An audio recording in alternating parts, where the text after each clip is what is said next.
Motor mechanic ஒருத்தர் comment போட்டுருக்காருங்க. நான் ஒரு மோட்டார் ஷாப்ல ஒரு லேத் ஒர்க் ஷாப்ல கொடுத்தேன். அவங்க ஆயில் சீல் சீட்டிங் அதாவது வாட்டர் சீல் சீட்டிங் பார்த்து எனக்கு திருப்பி கொடுத்து அதை மாட்டினதுக்கு அப்புறம் மோட்டார் வந்து ஹம்மிங் சவுண்ட் வருது. ரெண்டாவது மோட்டார் ஒரு இடத்துல பிடிக்குதுன்னாங்க.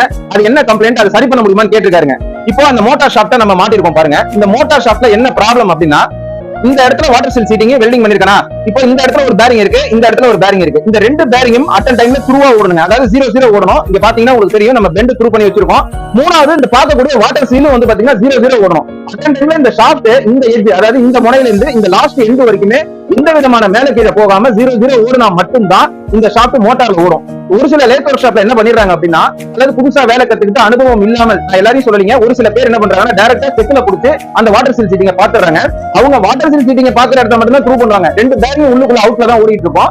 இது வந்து புது செக்கா இருந்தா பிரச்சனை இல்ல.